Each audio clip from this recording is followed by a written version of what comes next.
Inderjit? Yes, sir. A very good morning to all of you. I'm Inderjit Kaur Bamra, the moderator for this webinar, and on the behalf of Valuation Standard Boards of ICI, welcome you all for the Valuation Manthan Session-9, that is for Valuation of Startups. And I would like to express our sincere gratitude to each and every one of you for taking the time to join us today. Your presence here is greatly appreciated. And now I would like to invite our chairman for the committee for sharing his pearls of wisdom with all of us and starting the session. Please, sir. Thank you, Inderjit. I welcome you all to this program, which is a talk of the everywhere. We have started with a great enthusiasm and with an objective and purpose in the mind. We have to spend at least 2 hours every week for the enhancing the skill and the knowledge of each and every one of you on the different subjects which are directly connected with the valuation. The program called Valuation Manthan. Today is the 9th session, and today our guest speaker is CA Vikas Goel, who is from Calcutta, the star speaker in the system as a valuation experts. I'm also been joined by our co-chairperson of the committee of the board, our own Preeti Savla madam from the Mumbai, from the western part of the country. Welcome you, Preeti Ben. Also, welcome Preeti to you. Though you are also part of the integral part of this board, but welcoming always been in the hands of the chairman. So I thought, let me welcome you also. Each and every participants, our moderator, our team from the office, Rahul has also with us. I welcome each one of you.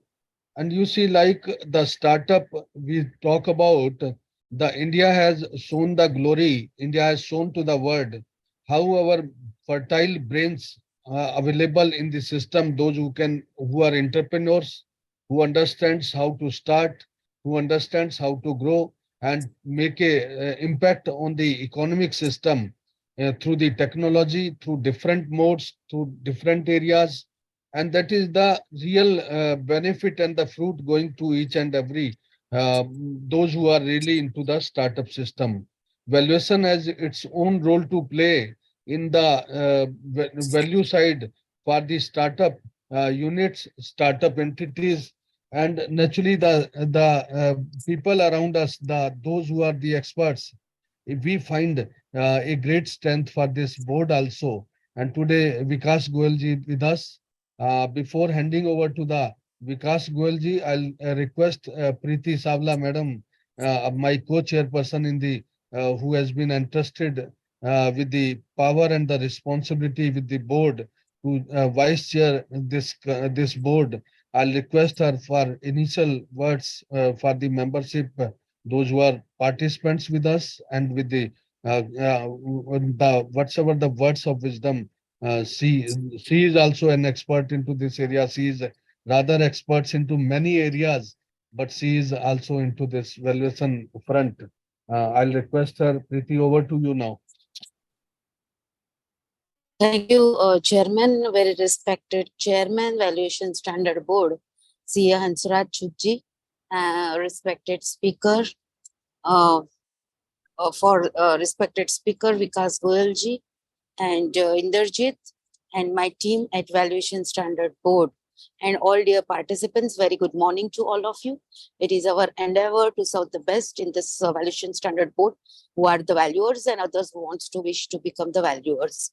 To build the capacity of our members.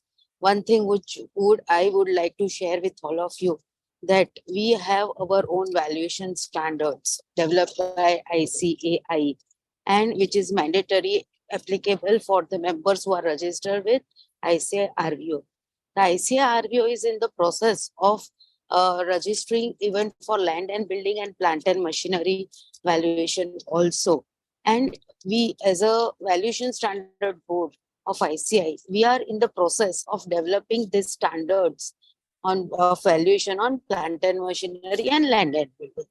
So members who are interested to be the group member of for developing these standards, I would urge you to please give your name to either chairman sir or me, or reach out to the valuation standard board, because we are in the process of forming the group of experts for developing these standards.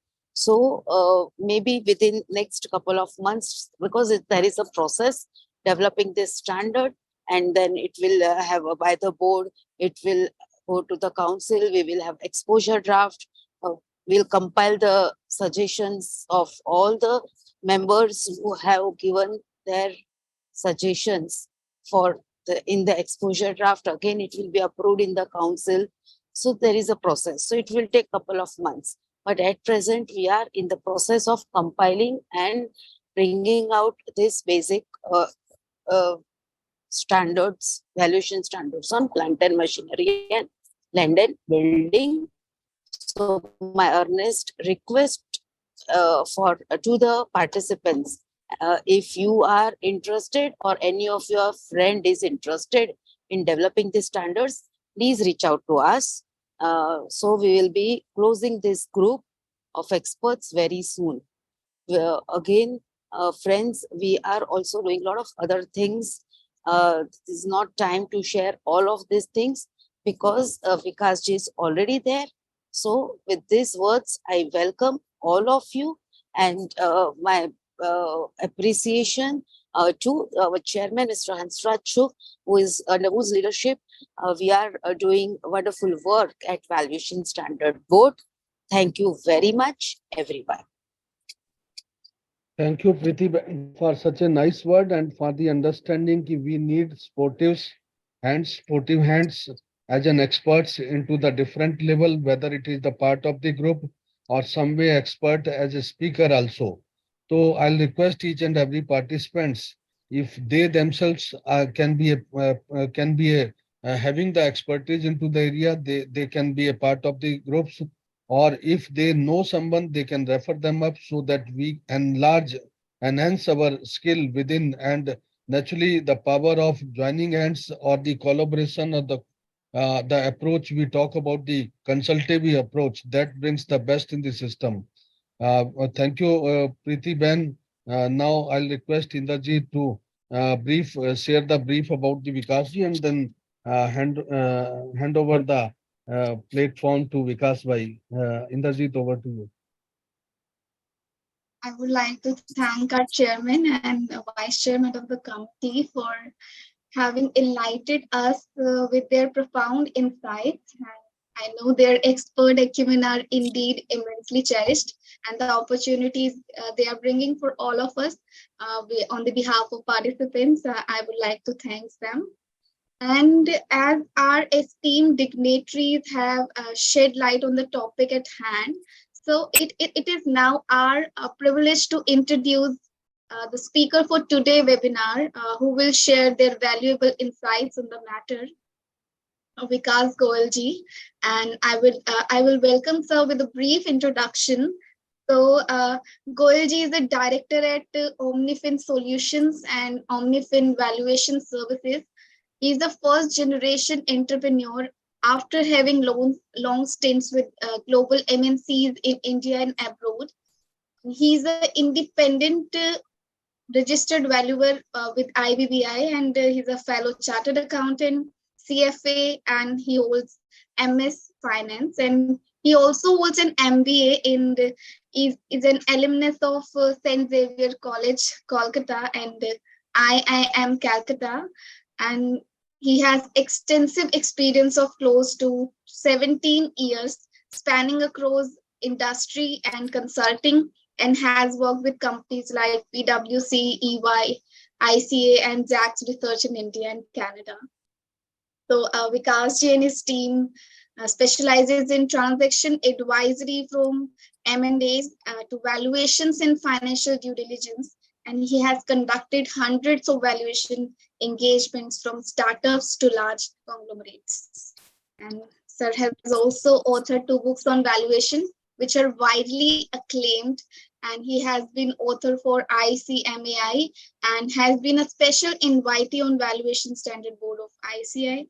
He's also an active trainer, having delivered training on finance, valuation, and behavioral skills at various institutions of repute and corporate houses. So, with this introduction, I would like to hand over the session to the sir. Welcome, sir. Thank you very much, Indrajit. That was indeed a very long introduction. I think we could have shortened that. I would need the ability to share the screen. I think the tech team needs to allow me to share the screen. And while they're doing... Office, please. Office request to give the rights of sharing the screen to speaker. While they Rahul? Yes. Yes. Yes, I can do that now. Thanks. So, thank you so much, everybody, for inviting me here. It's an absolute privilege. A special thanks to Preeti ma'am and Hansraj sir for allowing me to present a session. It's always a privilege and honor to be able to assist or be of service to the institute. So we will talk about valuation of startups. I understand that majority of the participants today are members of ICAI. So when we talk about startups, of course, it's the buzzword around for quite some time. And we've seen startups going through a roller coaster, right? I mean, for example, we now hear that there's some sort of a funding winter going on where startups are struggling. We've seen startups being a very large contributor to the country in terms of generating huge amount of employment as well as wealth. So we've already seen a couple of cycles going past. So when we talk about startups, some of the key words that come to our mind is that they are instrumental in wealth creation. They are, sorry, just a second. Yeah, they're instrumental in wealth creation. They're supposed to be innovative and creative. They take a lot of risk and often have mass impact. Now, of course, when we talk about startups, at the end of the day, it's a private company and it's a new organization, right? But then there are always thoughts that is every private company called a startup? Is every new organization called a startup, and so on and so forth? So some of the important traits that we assign to a startup is innovation and mass impact, right? Every private organization may not be treated as a startup in the context in which we are discussing today. So is there a definition of startup, right? So there are multiple definitions exist around the world. Some G20 members, including those from the European Union, define startup as entities which are less than 10 years of setup. So of course, it's a new organization and we are defining new organization to be about 10 years. They are supposed to be innovative in terms of products and business models, and they aim to scale up. So you see, there is some sort of consensus that is being built when we talk about what is a startup. Of course, there are some countries like South Korea, which defines every small and medium enterprise as a startup. But I'm sure many of you may be aware that India having the G20 presidency currently, the G20 members are trying to come to a common definition of what is a startup so that there can be a global effort to support the startups and even regulate the startups in some sense, right? But interestingly, India already has a definition of a startup. Right now, this definition is restricted to the tax benefits. So the Department for Promotion of Industry and Internal Trade, which is DPIIT, they recognize startups in some sense. I mean, India has already allowed some tax benefits to startups, and to be eligible to get those tax benefits, there are certain criteria that needs to be fulfilled. Those criteria involve that a startup is supposed to be a private company or a limited liability partnership or a partnership firm. So a public limited company, and we all know a public limited company is somebody which has a membership of more than 200 members, right? Cannot be called as a startup. At the same time, a sole proprietorship business cannot be called as a startup. But I'm sure you would appreciate that a private limited company includes a one-person company where there is only one member, and as long as you are a private limited company, you can be identified or you can be eligible to be called as a startup. A startup in India also has to be less than 10 years old from a DPIIT recognition perspective. And to that extent, we are aligned with what some of the other G20 members are calling a startup. A startup should be having less than 100 crores of turnovers in any of the previous years. So interestingly, if the year in which, if your turnover crosses 100 crores in any year, and we're talking about the first 10 years of 10 years since incorporation, then you are outside of the eligibility of being recognized as a startup. So for startup, your turnover is less than 100 crores. Then it also says that a startup should not be formed through splitting or restructuring of an existing business. And I'm sure as chartered accountants, we all understand that sometimes we try to cut through corners and say, okay, as long as it's a new entity, it's a startup, but then a new entity should not be formed as part of restructuring of an existing business or by splitting an existing business. Now, then there are two subjective criteria which says that a startup should be involved into innovation, improvement of existing products and services. And that is again where the real essence of being a startup comes into play, that it should be innovative in nature. And then there is another subjective criteria which says that it should have the potential to generate employment or to create wealth.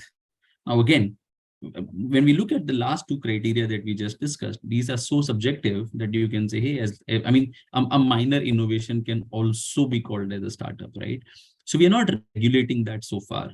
It's fairly easy for an organization to go to DPIIT website or startupindia.gov.in, register as a startup, right? You have to create a form. There is a form that has to be filled up.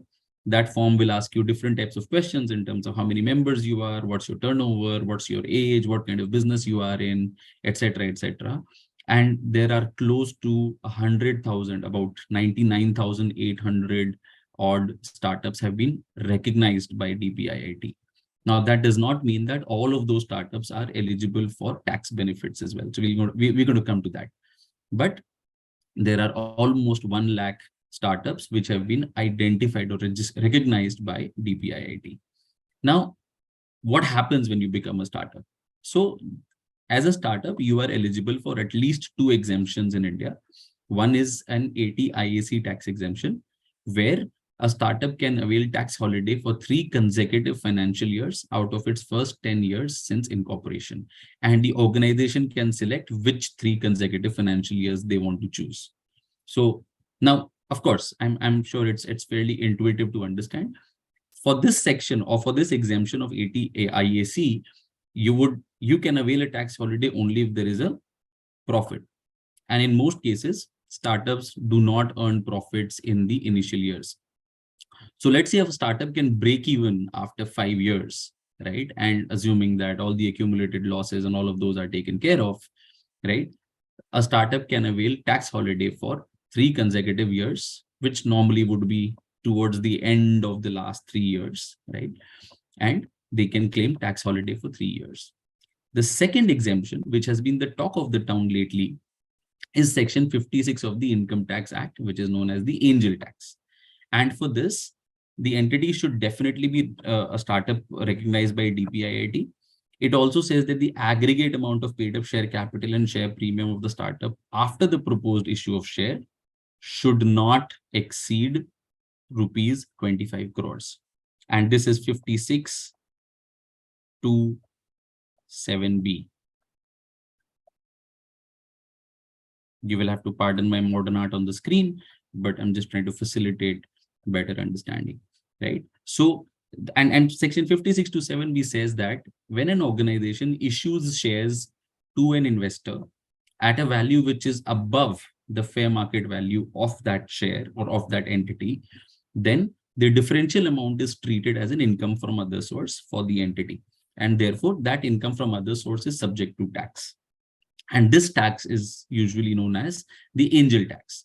So now, if you're a registered startup, and if you're recognized as a startup from DPIIT, you would need to get a specific holiday around it. Then this angel tax may not be applicable for the entity.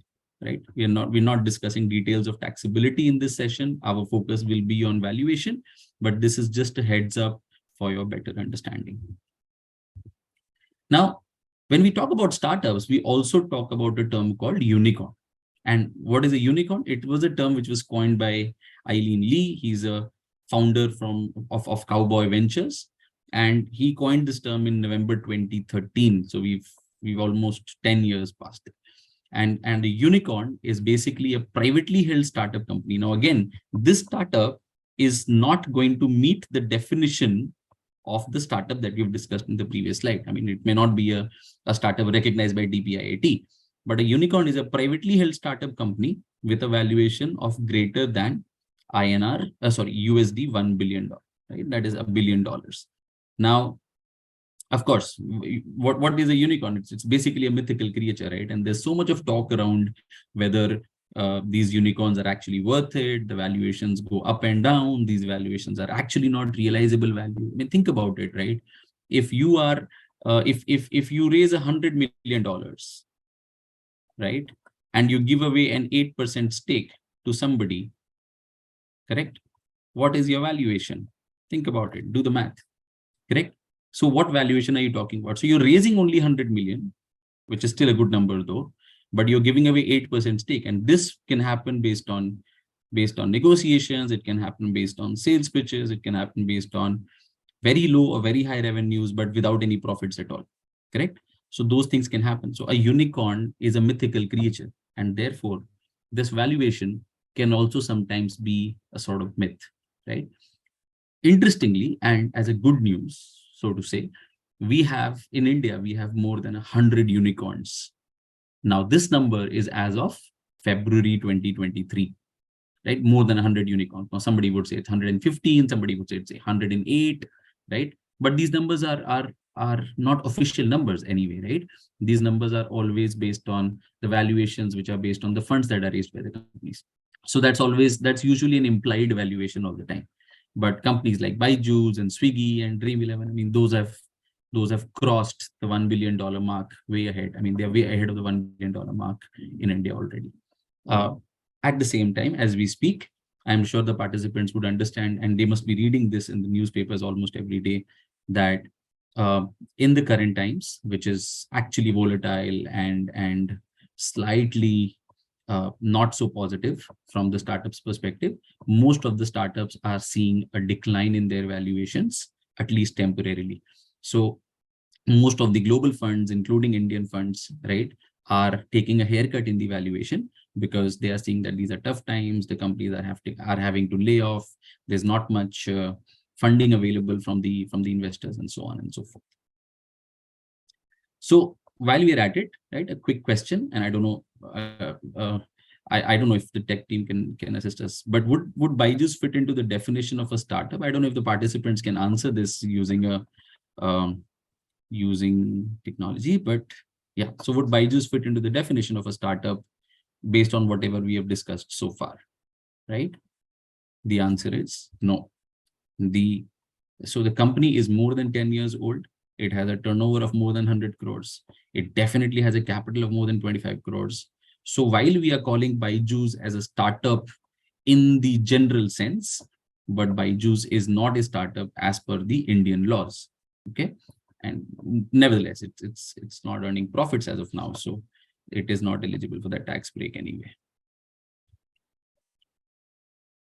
A quick note or a reminder that all startups are supposed to be privately held organizations. Right? When I say private companies, they can be LLP, partnership firms, etc. But not all partnership firms are going to be called as startups, at least in India or even globally.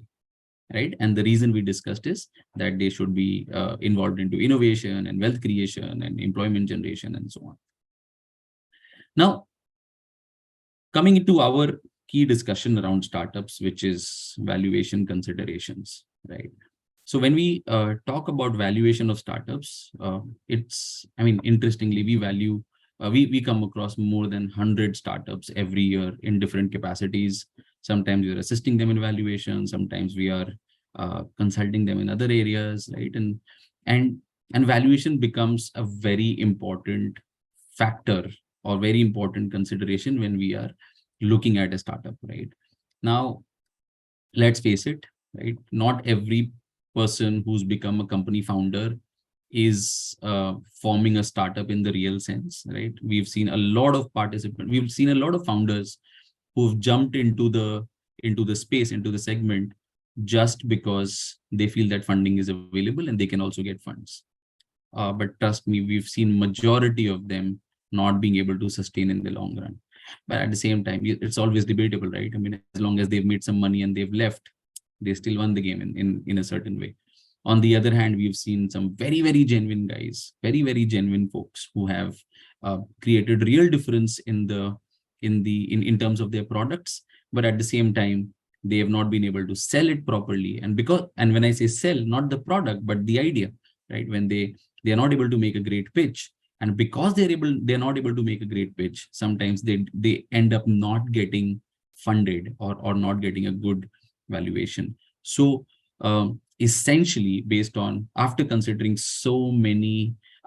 across so many startups, hundreds of them, right, we've seen that a very good sales pitch is still very important when you are evaluating a startup, right? How do you sell your idea? Now, what's the difference between any startup and any mature company, right? So one, of course, the startups are small, but they are fast growing. They are very, very agile, and they're very innovative normally. But mature organizations are well-established organizations. They have a corporate culture, they have reputation, they have stability. I'm not calling out differences, okay? Just to clarify, we are just talking about characteristics. We are not calling that these are differences. So when I say mature companies have reputation, I'm not saying that startups would not have reputation, but that's how their characteristics would largely be. In terms of size, startups would have fewer resources, they would have limited capital, they would have lesser employees and lesser experience. Mature organizations would have larger budgets, larger teams, and more experience. As a very common feature, we've seen that startups normally keep themselves very lean. They don't buy office spaces, they don't buy heavy machineries in most cases. They work with very lean asset structure, so that makes them agile, right? So how do you become agile? So in case something is not working, the exit route is very easy, right? And that's what startups have often demonstrated. The focus is, now startups are goal oriented. They are supposed to be focused on the short-term objectives. Mature organizations normally are more focused on the long-term strategies. They are willing to invest in new ideas or technologies. Startups, while they're agile and innovative, but they take baby steps normally, is what we've seen. Again, from a culture standpoint, mature organizations follow very structured corporate culture. They're very, very predictable and are following accepted protocols. Startups would normally be more open and flexible in experimentation, problem solving, taking risk, and embracing failure. I mean, a startup founder would normally not even wear formal clothes when they're going for formal meetings, right? You would see them wearing just torn jeans and maybe round t-shirts and so on, right? Growth approaches. Startups would follow aggressive growth approach, trying to gain market share quickly, but mature organizations would normally have moderate growth approach, as they already have a foothold in the market. Some common characteristics or some common differences. Now, when we actually look at a startup, right, there are some things that we have to consider as chartered accountants, as valuers. What are some of the qualitative factors that must be considered? And here's a time when I must mention this. When we look at a lot of when we see a lot of valuations being done in the market, I mean in our industry, right, a lot of times valuers take a very objective, numbers driven approach to value a startup. Oftentimes the startup just create projections, and as valuers we are just taking those projections and carrying out evaluation. That's not the way a startup should be assessed. In fact, as we go along, we will realize that startups in most cases cannot be valued at all, right? I mean, all we are trying to do is a futile exercise valuing a startup, but we'll come to that. So what should we look at, right? I mean, we should definitely look at the competition. What are the barriers to entry in the segment in which the startup is operating? Is it very easy? Is it very hard? Now, from our experience, we've seen that majority of the areas in which startups operate, the barriers to entry are now very low. And they are actually low in the sense that in a tech-driven world, how do you create very high barriers to entry? Technology is so freely available today that it has actually reduced the barriers to entry significantly in majority of the industries. Second is when it is a place where companies can create a differentiation, or they can create advantages for themselves, which is sustainable differentiation. Now, every startup founder you will come see, again, if I am a founder of a startup, that startup is my baby, and my baby is always the best for me, right? So every startup will try to tell their story in terms of how different they are, but you should always look at it from a competitor standpoint, from a consumer standpoint, from a regulator standpoint. If you're evaluating a startup, you have to wear different hats. So is the differentiation that the startup is calling out, is it sustainable? I'll give you an example, right? So let's look at the transportation facility that we have across the country. There was an era, there was an age where there were so many radio cabs that came up, right? We have those app cabs. There were so many of them. Last year, a couple of years ago, only 2 companies remained as major players nationally, Ola and Uber. Now, we have seen more than a decade of experimentation, different types of models coming in. But I'm sure that even today, we still struggle with our transportation, or a public transportation, or an Ola Uber service, right? There is still a problem. Either the fare is too high, or there's a lot of cancellations, or they're not available. Surge rates and so on and so forth.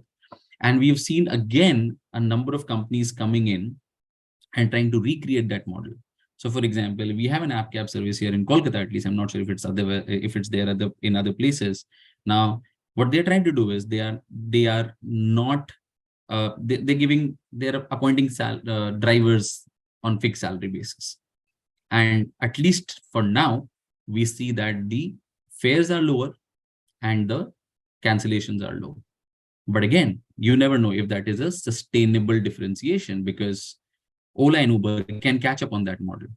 And this new company that I'm talking about, and I'm not taking its name just so that we're not promoting anybody unintentionally, but this differentiation may not be sustainable in the long run, right? So if a company comes and says, hey, this is what my current matrix is, can you really assign a high premium to that company?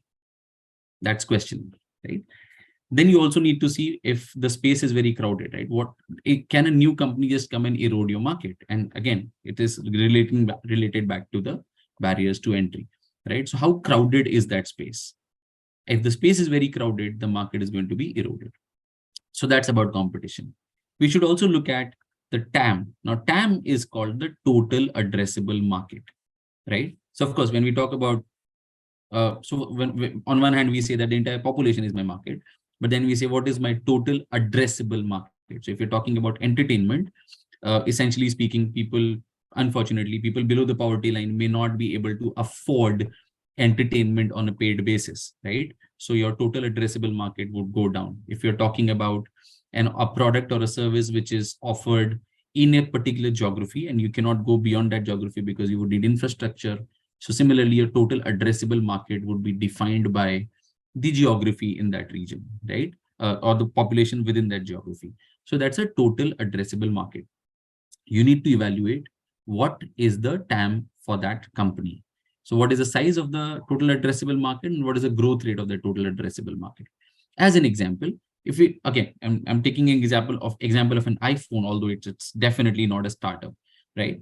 But the way iPhone has grown across the world, they recently set up their own stores in India. And one could have felt that people who's buying an iPhone is buying an iPhone, right? Why does Apple need to have its own store in Mumbai or in Delhi? But imagine, within 2 months of operations, that has been that Mumbai and the Delhi stores are the highest revenue generating stores in the country, and probably amongst the highest in the world, right? Now, what has happened is iPhone was considered as a premium product. But the CEO of Apple comes to India and says that the middle class of India is growing, and I'm hoping that they would be able to afford an iPhone soon. So he's comparing an iPhone with a middle class now. And by calling it out in a very strategic and subtle manner, he is converting an iPhone into a mass product rather than a luxury product. Now, the impact of this is that the total addressable market of iPhone may grow, right? So those are examples of how the impact can be created. Then you also look at the macro trends and timing of the total addressable market, the measure of consumer intent, and so on and so forth. We also look at the different aspects of the business. So we look at the product. What is the scalability of the product? What is the competitiveness of that product? To evaluate what the product is going to offer and how scalable it is going to be. What is the business model? Is it revenue generating in the short run or in the long run? Is the revenue going to be recurring in nature or not? What is the sales cycle like? Is it too short, too long? For example, B2B businesses, business to business companies tend to have a longer sales closure cycles, right? Consumer companies, companies which are dealing with consumers, they have shorter sales cycle, right? What is a large value proposition that the business brings on the table? What's the traction like? I mean, again, what's the growth rate, right? What is the consumer engagement level? What is the customer retention level? Now, again, very often we come across companies who share their financial models with us, and they say that this is the way in which we are going to acquire the consumers. But hello, what is the customer retention ratio?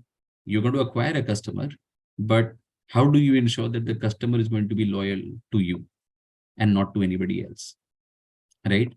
Most consumers today have very low customer loyalty. I'm sure that today in your respective homes, you still prefer Tata Salt over anything else, right? But when you are going, and when it comes to mobile apps, right, you would not have too much of loyalty. So for example, are you going to ensure that you will only order through Swiggy and not through Zomato at all, right? You would normally not have that. If you have to order food, you would probably search both the apps together. Are you going to ensure that you will only travel through Uber and not through Ola or vice versa? No, you do not have that loyalty, right? So the customer retention is very, very difficult in today's times, and that can actually erode companies' values very quickly. We need to look at the financials. We should look at the burn and use of funds, how quickly, or what is the runway that the company has, right? So with the amount of funds that the company has, how many days or months or weeks can it sustain? Does it have positive contribution? And this is a very, very important matrix that we use. A contribution is revenue minus variable cost, right? And at Omnifin, this is a very important matrix that we evaluate. That, I'm sorry again. This is a very, very important matrix that we look at, that the contribution should be positive. Because if the contribution is negative, the company is going to lose money every time it's going to sell something, right? That should not be the case. So your contribution should be positive. Your loss, it's okay if the company is incurring losses, but it should be able to recover the variable cost every time it's selling a product. Look at the previous funding rounds, look at the past valuation, look at the dilution that the company is going to give away by raising funds. So those are some of the things that we look at when we're evaluating the financials. Of course, we do a comprehensive financial statement analysis, but those are some of the important things to look at in case of a startup. We also look at the team. So whether the team is new or experienced, whether they have potential, are they working full-time or not? Does it have a tech team? Does it have co-founders, or is it a single person show? Not necessary that a single person show would have a lower valuation, but we definitely look at the ability of the founders to navigate through tough times if they come along, right? I want to, the moderator, I don't know, should we take a quick 10-second pause and see if we have questions, or do we take all the questions at the end? One question for now. Can I ask? Yeah, please go ahead. Yes. So after the amendment of 56, Section 56, Clause 2, Subclause 7B, wherein non-residents have also been included in this section, whether such non-resident investment should also be included in that threshold of 25 crores. So that's a view-based question. First of all, I think in my understanding, the new regulation comes in place from 1st April 24. I think that's a view-based question, right? So if you're asking me, should it also include in the 25 crore, I mean, capital category, 25 crore is still a good number considering the number of startups that we have today. And we're talking about paid up capital and not necessarily the amount including the share premium. So in my view, it's still a good number, but again, they can be different views. So we have only one question till now, so you can proceed, and whenever I will take the other questions, I will tell you. Thank you very much, Indraji. Thank you. Yes, I'll continue. Okay. So a simple use case, a simple case discussion, how Flipkart did it, right? I'm sure everyone here is familiar with Flipkart. It's a homegrown company, right? It's definitely not a startup today. It's been acquired by Walmart. It's a fairly matured company today, right? But how did it become what it became, right? So the key innovation that Flipkart brought into India was not only e-commerce. It was the first major e-commerce company. There were other e-commerce companies in the past, but the differentiation that Flipkart brought in e-commerce was it introduced cash on delivery. Because when Flipkart came to India with the e-commerce platform, people were not comfortable spending money online. There used to be a lot of fear factor that, hey, I'm going to use my credit card on the internet. Now that can be very risky, right? What happens to my credit card? And we are talking, Flipkart came almost a decade and a half ago, right? So it was the first company to introduce cash on delivery. And it was a major hurdle that it overcame. It focused on the discounts. Now, these discounts were not blind discounts. I'm sure there were so many e-commerce companies that were around, right? But the reason why Flipkart was able to sustain was that its discounts were very focused. If the discount, why are you giving a discount? You're giving a discount to attract a customer, to retain a customer, right? But if the discount is not going to the customer, it is going to a retailer who's buying goods at a discount and selling it to the store, to the customers who are coming to the store, that discount is not useful for Flipkart, right? So it ensured that the discounts are available to customers only and not to the retailers. It kept an eye on bulk purchases. Of course, we've come a full circle today. I'm talking about the journey, right? Today, you can buy in bulk on Flipkart. It did constant experiments and innovation. It ensured that it has a very, very defined and clear logistics strategy. Sometimes logistics was outsourced, sometimes logistics was in-house, right? They acquired to my understanding, they acquired a courier company, a small courier company at some point, right? It briefly introduced commission charges on returns from the sellers, right? So again, that was withdrawn because of protest. There was recognition for high-performing sellers. So it constantly experimented and innovated to see how different models would work, right? They tried those innovation in different parts of the country. So same experiment is not carried out throughout the country. It is carried out in pockets, seeing that this is working, then they expanding it to other segments and so on, right? Cost management, very, very important. What we've seen is that it stopped delivering. So for example, there's a very interesting case that I read somewhere that if you've ordered something on Flipkart and it came to you, now you didn't like it, it's cash on delivery. You can give it back, right? And that's happening even today. So now, if that happens, Flipkart does not earn any money, isn't it? Because there is no sale, but it ends up incurring a variable cost, which is the transportation cost, right? And in fact, now the transportation cost is double because it has to come to the customer, it has to go back from the customer to the warehouse or to the seller, correct?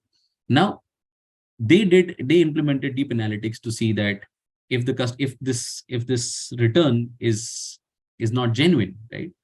We read somewhere that it stopped deliveries in some areas where the customer behavior was casual. And then we used to call it the Flipkart game. Let's order on Flipkart. We don't like it, we'll return it back. Okay. we saw that the online returns reached 40% as opposed to 30% in general and 9% in offline. So if the returns breached a certain acceptable level, right, they kept a very close eye on the online returns and took steps to mitigate that. And they tried to implement the right strategy over and over again. So Flipkart, which started with books, moved on to electronics, and then so many other categories, right, realized that at some point, online clothing is going to be a very important category to get into. But by that time, Myntra was already, had already covered a lot of ground, right? So we saw that instead of Flipkart getting into the clothing category on its own, right, it acquired Myntra for $330 million. Now, Myntra in turn had acquired Jabong earlier. So you see that there is some consolidation that happened in the e-commerce space, and Flipkart apparently did some of the right things at that time, right? It timed the fundraise in line with Amazon. When Amazon was in India, Flipkart realized that that's the biggest competitor. So it ensured that it is raising funds at the right time so that it has appropriate war chest when it comes to competing with its competitor, Amazon in that case. So these are some of the things that Flipkart did to ensure that it's sailing above water, right? And as startups, those are the examples of agility and innovation that companies need to demonstrate. Okay. We also have another interesting case around WhatsApp. Now I'm sure everyone uses WhatsApp, right? Now at the time of acquisition, WhatsApp was acquired by Facebook in 2013, but at the time of acquisition, WhatsApp had 450 million users. At the time of its acquisition, it had a revenue of only $10 million. And in the latest financial, it had a loss of about $138 million, right? Now, look at the number. The acquisition was 19 billion. Now, it was 17 billion, effectively went up to 19 billion because of the changes in the market price, right? So if you look at Facebook's financial statements, it says 17 billion, right? But this was stock and cash compensation together. So announcement was 19, and then because the stock price came down, effectively became 17 and so on. Correct. But look at the numbers. We have a company which is a chat app company, right? Of course, we are going back a decade and having 450 million users. But imagine, think about it, right? If you've been using WhatsApp before 2013, and I'm sure most of us have been using it, WhatsApp used to say that we don't sell ads, we dislike them as much as you do. WhatsApp said that it's free for the first year and then we'll charge you $1 or 60 rupees every year. But I'm sure none of us paid that 60 rupees a year to use WhatsApp back then. And we're not even paying it today, correct? So that $10 million of revenue came from some customers who were using iPhone, where the amount used to get deducted from the service provider, from the network provider itself. But loss was 138 million. Now, as a valuer, how do you come at a number of $19 billion to acquire a company like WhatsApp? It said, I can't sell ads, right? So it still doesn't sell ads. You don't see advertisement banners coming on WhatsApp even today. We're not talking about WhatsApp business for now, right? Facebook could have thought that, hey, WhatsApp is saying that it is going to charge $1, right? But it's not charging $1 per user. Okay, only 10 million out of 450 million users are paying. I'm going to charge $1 per user. But if you charge $1 per user, what's your total revenue going to be annually? $7 billion. That's the world population, right? 7.3 billion. Correct. So from the face of it, it's very, very difficult to identify how could Facebook pay $19 billion to acquire WhatsApp, right? And of course, Facebook was bigger than WhatsApp at that time, had more users than WhatsApp. But one important reason that acquisition happened was because it wanted to kill competition, because WhatsApp was gaining faster than Facebook in terms of user engagement, a key value driver in the social media space. The more time you spend on social media, the more valuable that company or that app is. And I'm sure we spend a lot of time on WhatsApp today as compared to Facebook, right? I mean, I don't see people spending time on Facebook at all now, unless you are just scrolling videos, right? So Facebook did a very interesting and important decision to acquire WhatsApp, right? And if you go by the numbers, there was a huge amount of goodwill that came in, right? The value per user was $42. Now imagine you're not paying at all for using WhatsApp, but the company is valuing you $42. Now that's the gross value. The net value was 26, but we will discuss that some other time. Okay. So very interesting story around WhatsApp. Now let's take an example. Okay. Let's take a small example of how you would evaluate a company using value drivers. So let's say if you have a text messaging app, and we'll call it chat app, right? And it has 1.6 million users, and the company does not report any revenue, right? So we are taking a first example of valuing a startup, which is a non-revenue generating startup, but has got 1.6 million users. And we are assuming we are going behind time, right? We're saying we're in 2014 or whatever.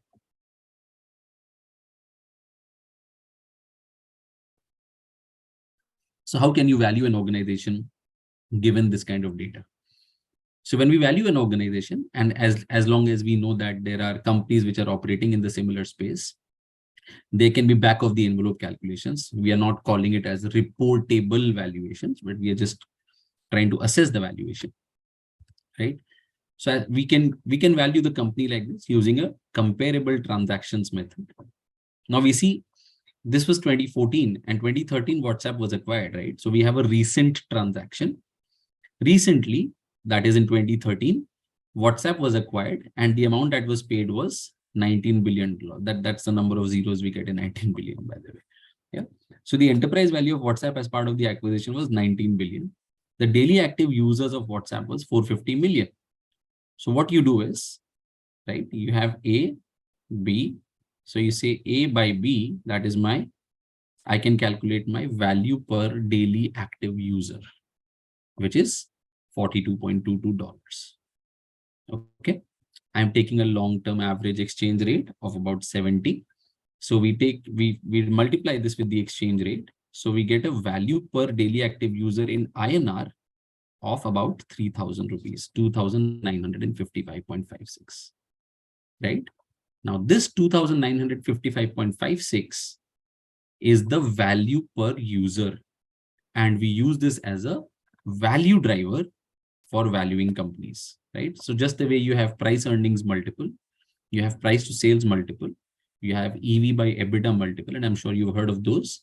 Similarly, we can also have some operating value drivers like value per user, right? Average order value, so on and so forth. So 2,955.56. Now, imagine if you multiply this with 1.6 million, you could get the value of the company. But you would imagine that it's going to be a huge value that you would get if we just did that. Okay. And that would be a very, very unreasonable valuation. So there we make an adjustment for size. And this is where sometimes we get a lot of subjectivity, right? So here what I have done is I have taken an adjustment for size discount. So you see 1.6 million versus 450 million, right? What's the difference in size? The difference in size is 99.64%. So I take a haircut of the value per user to the extent of 99.64%. Now I'm doing this only to make the entire calculation fully objective, right? We have not gotten into what's the differentiating factor in chat app, right? What kind of users or how many hours they are spending on chat app, right? In a typical valuation, we will do all of that. Because this is a shorter talk, I'm just keeping this discussion brief. So we take a simple size adjustment of 99.64%. So therefore, my average value comes at 10.51 rupees per user. Okay. And I multiply this with 1.6 million. So I get a valuation of 1.68 crore. Okay. Now, this is a value which people may not be happy. Right? And if the founder is your client, they may not be happy, and I can understand why. Right? And therefore, I said 99.64% may require a little bit of discussion. But this becomes your base value to for discussion, right? As a founder, I probably wouldn't go below this. But let's try to reverse and let's try to arrive at this valuation through other means. For an app like this, right? How much money may go into developing that app? 5 lakhs, 15 lakhs, 20 lakhs, 25 lakhs, right? But about 20, 25 lakhs, you can develop a reasonably good app. We are not going into securities and how much security and what's the server size and so on, but I'm saying a ballpark figure, correct? And getting 16 lakh users is a good number. So any value that I would look at is going to be upwards of this, right? But if I have to use this method, this is the only number that I have to tweak and I'm good, right? So this becomes my base point calculation. So how much money I have spent to get 1.6 million users, one, and how much money I've spent on developing the app. I add these two numbers, I'm going to come at probably this figure, right? Now I'm going to start negotiating my premium on this. And that's how we can arrive at a valuation. So if I say instead of 99%, I take a 90% haircut, my value is going to be going up significantly. But at the same time, please note that if this app is growing, as your number of users are growing, this multiplier is going to keep going down, right? As this goes up, this will go down because you're just aligning it with this percentage, and this figure will also keep going up, right? So now you have formulated the valuation of this app with a comparable transactions multiple method, correct? And every year that same approach possibly can go. But again, we will not take it too far behind, because comparable transactions are usually compared with a recent transaction. If there's a very old transaction, we usually don't use that. Okay. So again, I'm assuming that there's no question, and I will ask if there are questions which are specific, maybe you can flag it. We'll continue and take a pause in some time. The another very interesting thing that has happened is with Amazon, right? Again, it's not a startup, but it's very interesting because it still operates as a startup, right? And Amazon has a very famous flywheel model, which says that it's a very heavy wheel that takes a lot of effort to move.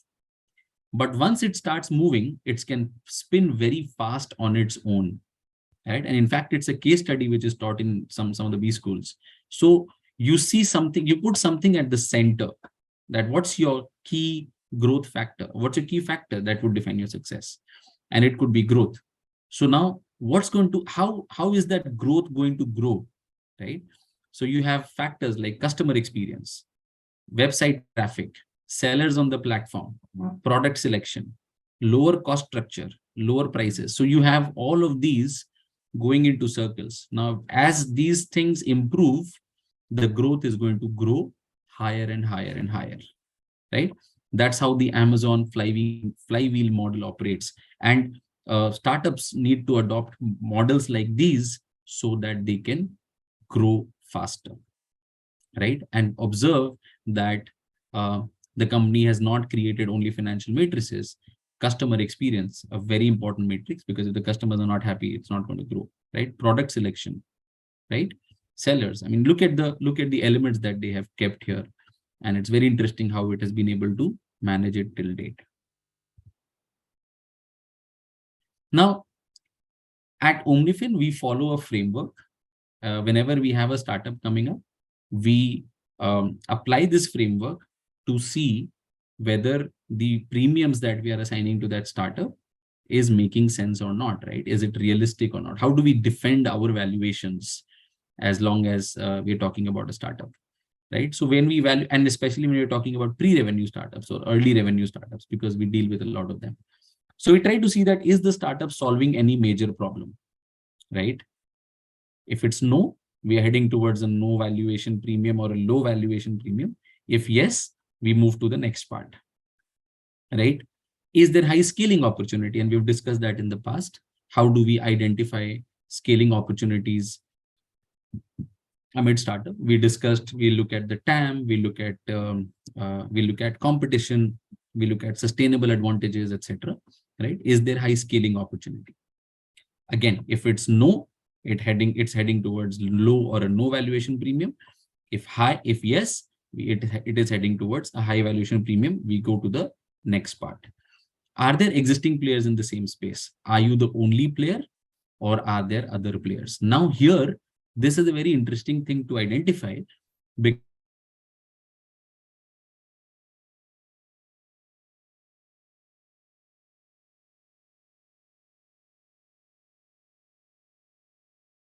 you understand? I mean, if I'm the only one here, is it because others? Sorry.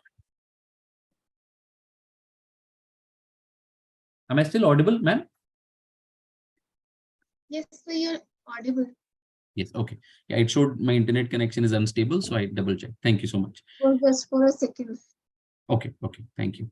So, so now we are saying that are there existing players in the same space or not? So again, we need to evaluate whether this segment has a genuine problem because of which others have not been able to be successful, or is it something that I'm so innovative that nobody thought about this before, right?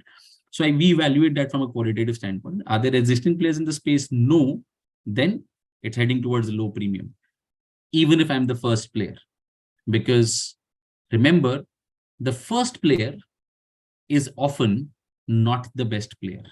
It's the second who's usually the best player, is what we've seen. Okay, because the second one can learn from the first player. If yes, then we move to the next part. Now we see whether the company is earning incremental revenue. So we're saying pre-revenue or early revenue, right? We've just started earning revenues. So is it earning revenues or not? Because if the company is not earning any revenue, we believe that it should not be given a very high premium. And we will show you that as well, right?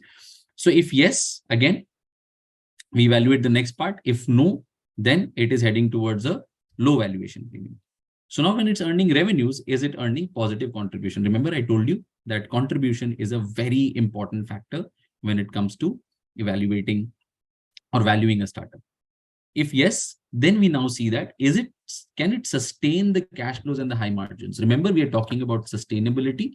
So that again becomes a very important factor when we are evaluating startups, that how long is it going to be able to maintain its competitive advantage? How easily can it be disrupted, right? That's a very important thing. Once again, think of iPhone, right? The ecosystem that iPhone has created for itself.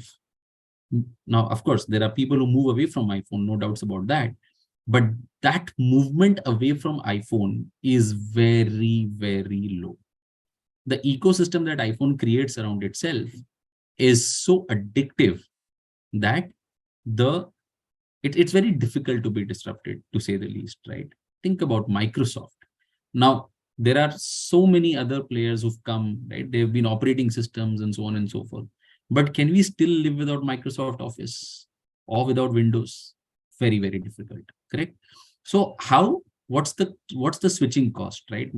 How long can it maintain that competitive advantage is we are going to see. If the answer is yes, can it sustain the cash flows and the high margins for a long period, for a prolonged period? It's going to be moving towards high valuation. If no, then it's going to go towards low valuation. Now, very interesting, right? Look at this. We are saying that if all of these things are no, then I can in fact apply a cost approach to valuation, which is simply look at the balance sheet and say, hey, this is what your value is. Because there is nothing that establishes that you should get a premium. Just because you're a startup does not mean that you should get a premium. Okay. And my sincere request to all of our fellow members from the fraternity that let's not get carried away by the sales pitches of the founders, right? We need to evaluate a startup on various parameters before we actually assign a premium to them. In case, even if you're applying an income approach, we may have to apply a high probability of default in this case, right? If it has all of these things as yes, we will be happy to assign a high premium to it. We can use benchmark multiples like the ones we saw in the past, and we can use lower discount rate or with lower probability of default when we are evaluating pre-revenue startups, right? Now, okay, let's take again a quick pause. Ma'am, do we have any questions at this point? Can we quickly check if there are questions? We will take the questions at the end. We can take them at the end. Okay, all right. So now, when we value startups in a more comprehensive manner, we saw how we can do a back of the envelope calculations for valuations, right? But when we enter a comprehensive valuation of startups, there are various issues that we encounter. As opposed to any conventional valuation approach, startups, for valuing startups, we encounter some specific problems. One, the company normally does not have a market value of debt or equity, right? So since there is no debt, they are not listed. It's very difficult to simply take a value which is available in the market. We can value Reliance Industries or an Infosys or a Tata Steel or an ITC very easily because those are listed securities, right? But startups, they are not listed. Their market values are not listed. So that's one bigger issue. Second is there are no or few comparable companies. And even for the ones that are present, I mean, even if we have comparable companies, oftentimes, right, their valuation cannot be used. And I'm going to show you a statistic around it. Okay. Now, when we look at the company's financial statements, whether historical or future, right, there is no or very minimum financial history that is available because these are startups, right? These are less than 10 years old, usually 2, 3, 4 years old, right? You do not have a financial history. And for us, we are sitting in 2023. We have just seen COVID behind us a couple of years ago, right? So those 2 years were anyways disruptive. Those numbers cannot be taken because those were not normal years. So we have very minimum financial history. And with low financial history, the trends cannot be identified. Next, we have very low revenues with almost always negative profits, right? So if the revenues are very low or if the revenues are not there at all, you cannot apply price to sales multiple. If the company is not earning profits, you cannot apply price earnings multiple. Often there's EBITDA negative. You cannot apply EV by EBITDA. So application of market approach becomes very, very difficult. Now, even when we look at the financial statements, right, further, there are very high chances of misstatement. I mean, so founders are normally focused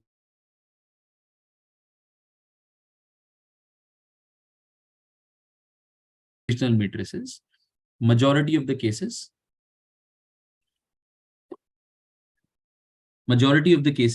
we see that the founders having very limited knowledge of the financials, right? So, so the financials are not very reliable all the time. Plus, founders charge their discretionary spend. So I went out for lunch with my family and I have used that bill to charge it to the company account, right? I have bought a car for myself, but I am buying it in the name of the company.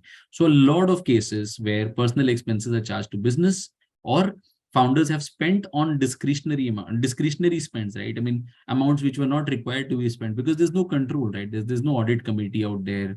There is very seldom there are any board of directors or independent directors who are guiding the founders on what to do, what not to do.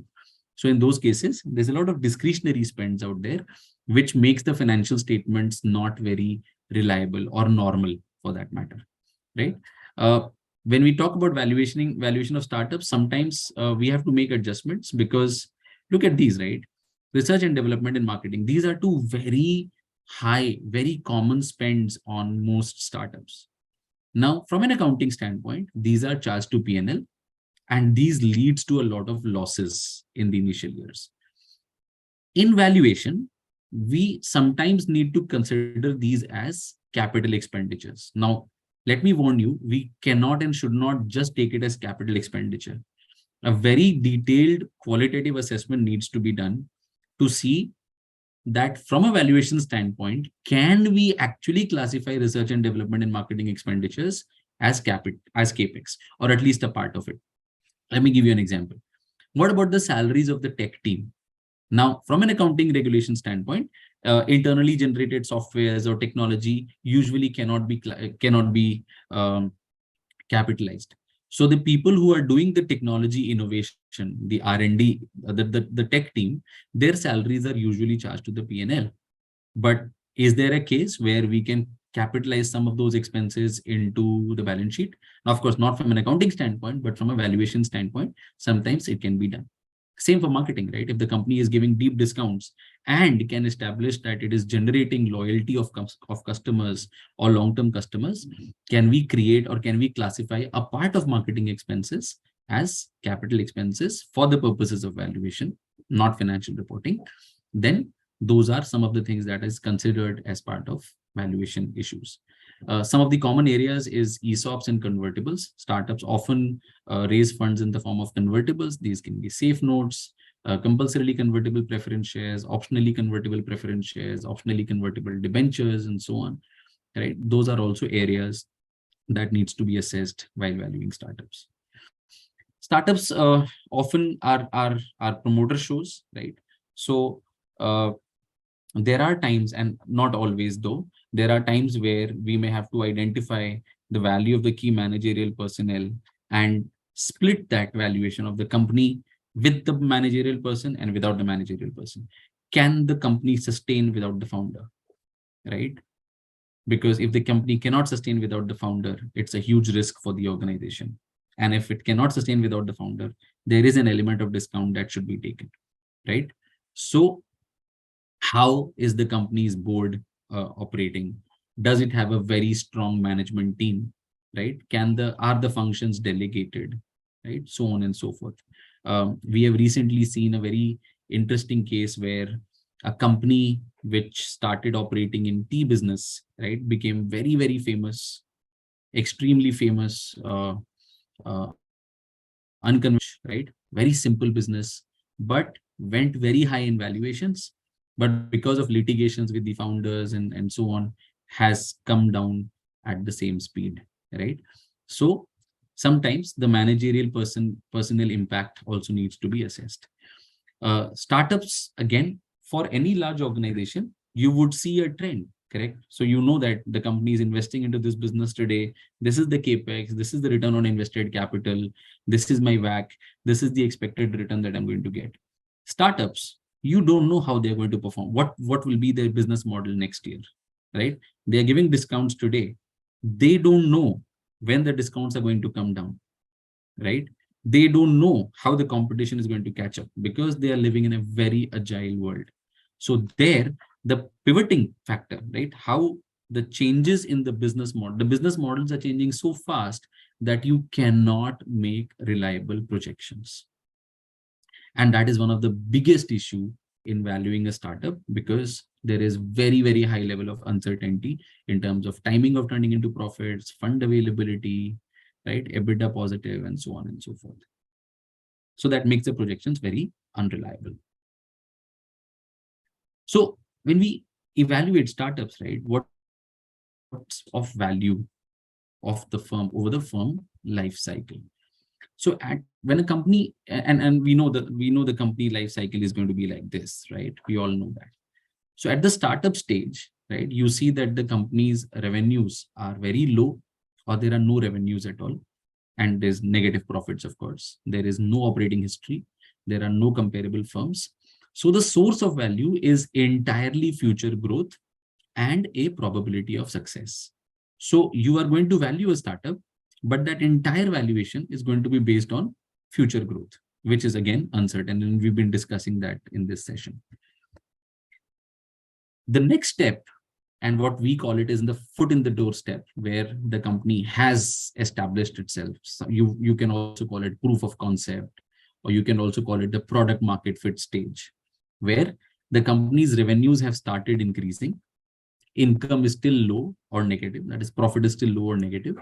The operating history is still very limited because it's normally 2-3 years into their life cycle. There are some comparable firms, but they would also be in the same stage of growth. The source of value is still mostly future growth and probability of success. So these are the two stages where we see those angel funds coming in, right? Or the angel investors coming in. Sometimes venture capitalists as well. Now we move into the high growth stage, where there is high growth in revenues, and now there are some operating profits, and we are calling it as EBITDA, right? They may still be PAT negative, but there may be some operating profits. By now, they have some operating history. There are more comparable firms, but they may be at different stages because some companies are catching up and some started along the same time. So you have a series of comparable companies now. Now the source of value is a portion from the existing assets. That is my current value, but the growth will still dominate whether I'm going to succeed in the long run or not, right? So this is where you will see some of those matured startups, right? Wow, no more somebody. Then we have a matured growth stage where the revenue growth now slows down. The company is now matured, and the examples that we've taken, the likes of Flipkart or the likes of maybe Ola, are now nearing mature growth stage based on our estimate. Of course, these are our assumptions and estimates, not necessarily validating that from a global standpoint. The revenue growth slows down, the operating profit is still growing, right? You have available operating history, and that is used in valuation.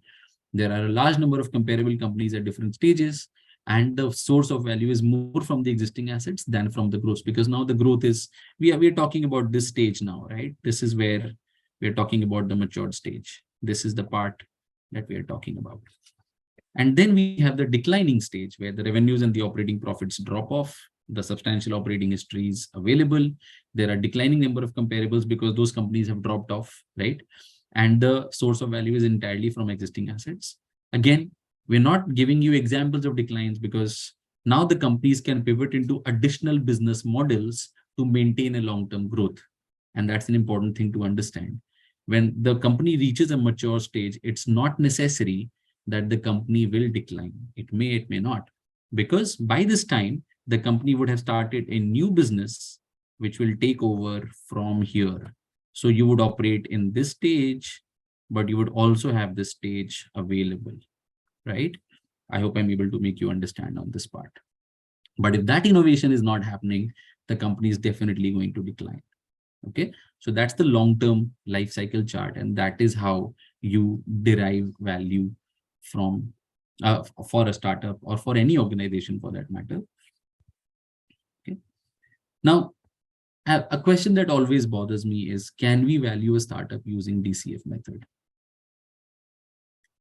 Now, the answer to this is yes and no. And it is my personal view, and purely my personal view, that primarily because there are some regulations, for example, the income tax regulations under Section 56 and Rule 11 UA, which says that to be able to get the exemption, you need to get a merchant banker report, which is prepared using a DCF method, right? This single regulation, in my personal view, has contributed to people using DCF method to value startups, which can be very inappropriate in some cases, right? So the answer to this question is yes and no. While regulations expect startups to be valued using DCF method, there can be serious issues, right? Especially early stage startups where the DCF method cannot be applied with reliability. And I'm assuming that this could be a contrarian view, but that's a view, right? When we look at a global environment, when we work with some of our international clients and valuation peers, right, they do not apply DCF method to value startups, or at least only DCF method to value startups. They do apply other methods which are prevalent in valuing startups, right? So most early stage startups are priced based on negotiations and not necessarily valued. And we've seen that. I'm sure many of you must have seen programs like Shark Tank, where a company would come to pitch for their company, right? And let's say they came in with a valuation of 50 crores. Now, it is possible that many of them would have come to the show with a valuation of 50 crores after getting a valuation report from somebody, right? But on the show, it gets negotiated that the valuation would be 5 crores. Now imagine, technically speaking, once that valuation is negotiated and closed on the screen, now when that transaction will actually happen, the company will need a valuation of 5 crores for compliance purposes, right? The company is raising funds effectively, right? And now they would need a valuation of 5 crores for compliance purposes, whether it's, and usually it's going to be MCA, Ministry of Corporate Affairs, or ROC filing.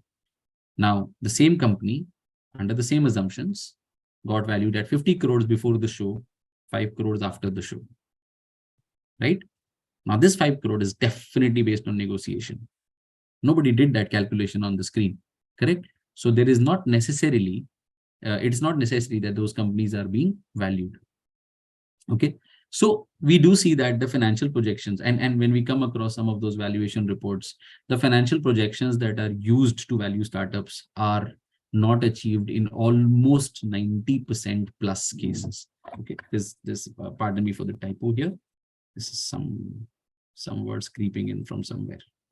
Okay, but in more than 90% of the cases, the financial projections are not achieved. But still, we continue to value startups using DCF method, which sometimes may not be appropriate. So what should we do? Right? And here's a statistic that I was talking about, right? We evaluated more than 290 companies, almost 300 companies in a span of 3 years, 3.5 years, and look at the price to sales multiples of these startups, right? There is no mean, there's no synchronization on how the multiples are being applied or how the valuation matrices are consistent. There's no consistency. And please note that 82 companies out of 294 companies had a price to sales multiples of more than 100. This graph is only for price to multiple up to 100x. And the price to sales multiple went up to 11,705x, 11,000 times the sales.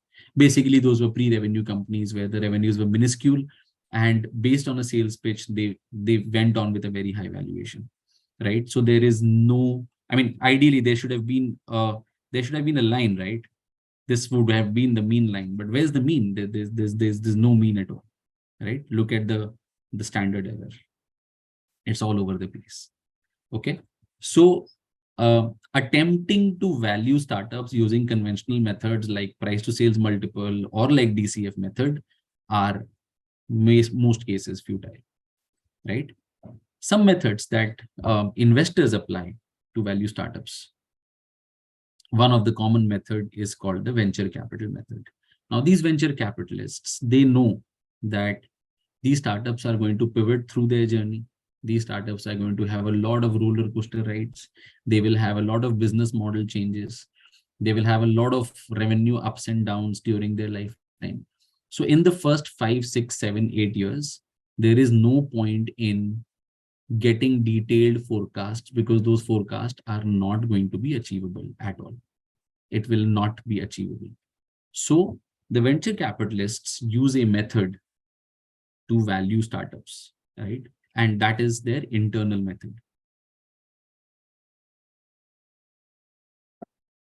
This method says that, okay, what is my investment horizon? Let's say my investment horizon is 5 years, right?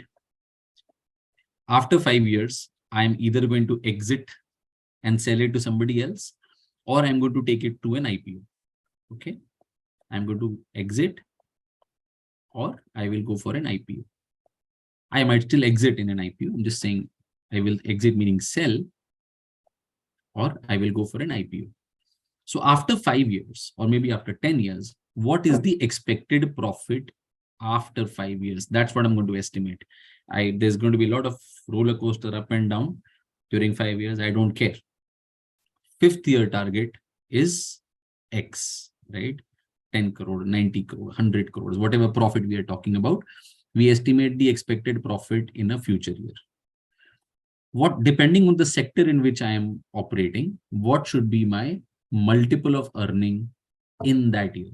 Now, of course, it could be a forecasted PE, it could be a long-term average PE, it could be my current PE, right? But what is my price earnings multiple at that period? So what I'm saying is, I'm going to calculate my equity value at the end of the forecast horizon, which is 5 years. So my expected PAT in that year multiplied by the forecasted PE multiple, whatever I'm assuming, right? That gives me the value of the entity then. Now that is the value after 5 years, right? I'm investing today. So I need to get the value today.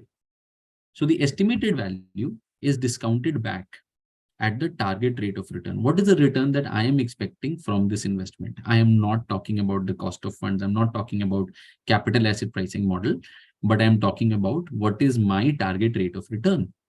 This target rate of return could be anywhere between 20% to 100%. And let's face it, it's there, right?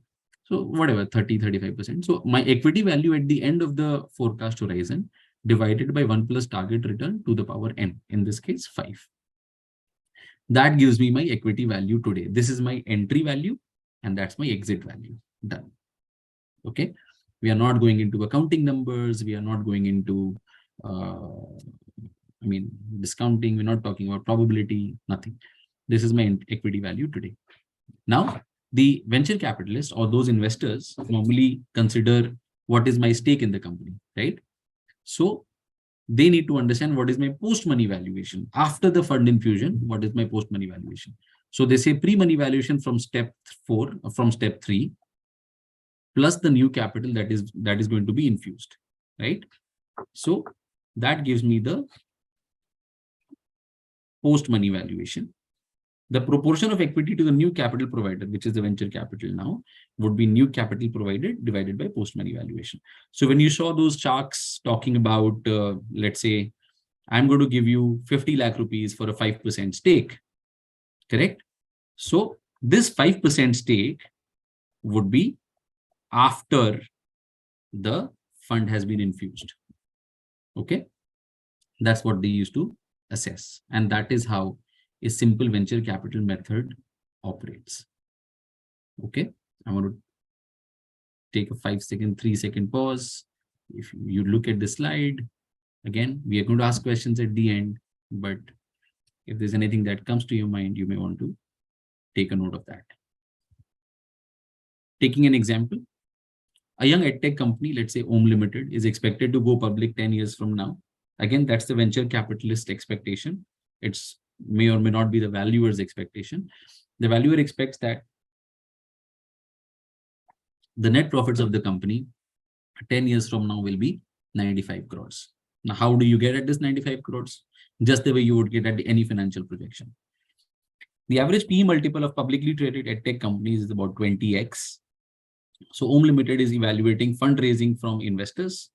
Investors are expecting 45% from the investment until the company goes public. That is the cost of equity in this case. Now, again, this is the investor's expectation, right? The company may have other forms of fundraising where the cost of capital could be different. So VC's expected returns can range from 60 to 70% from an early stage startup and 25 to 30% for a mature stage startup looking for an IPO. Now that's based on statistics, that's based on our experience, that's based on some studies. Right? That's a range that I'm sharing with you. Okay. So how would you value this company? Okay. So it is expected to go public 10 years from now. Expected profit is 95 crores. The PE multiple is 20. So the exit value for the venture capital, the value at the time of exit is going to be 95 crores times 20, which is 1900 crores. Since they are expecting 45% return, right? And they are talking about 10 years from now. So 1900 divided by 1 plus 45% to the power 10 will give you a valuation of 46.25 crores, right? That is the value at which they would be willing to invest today.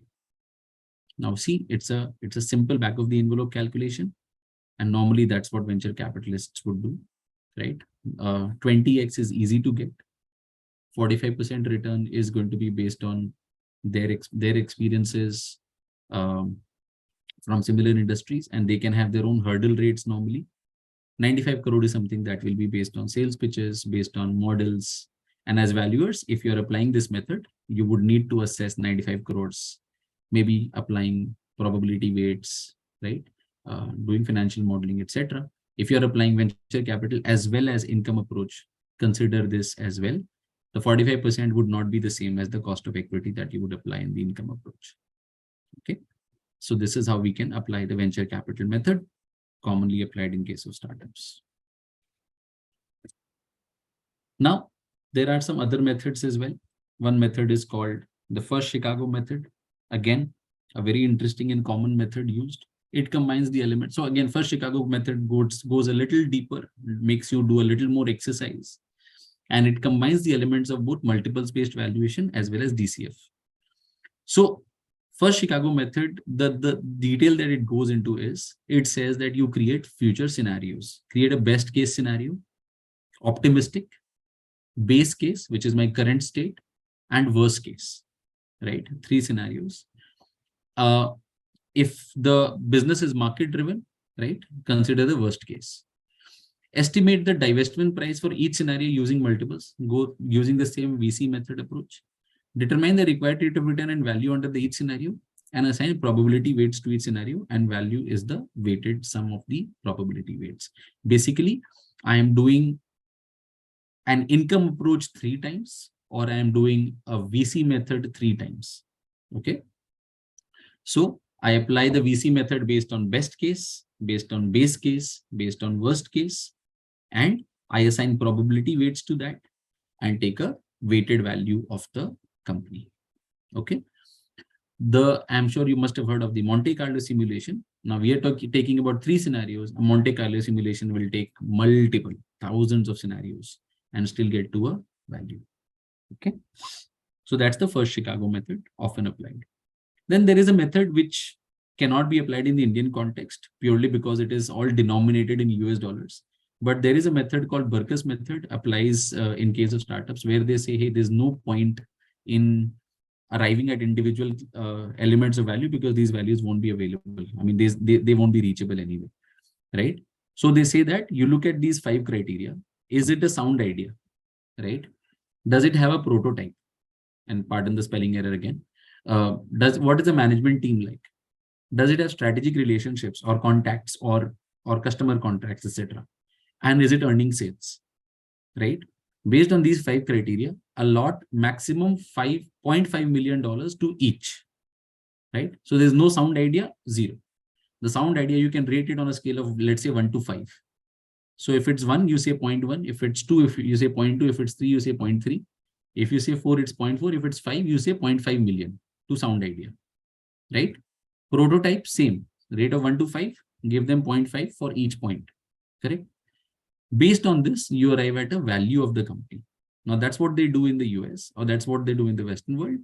But note that because it's USD million, normally because of purchase power parity, inflation forecast, etc., the same method cannot be applied as it is. But of course, as valuers, you can adopt this method. We can adapt to this method, right? And apply.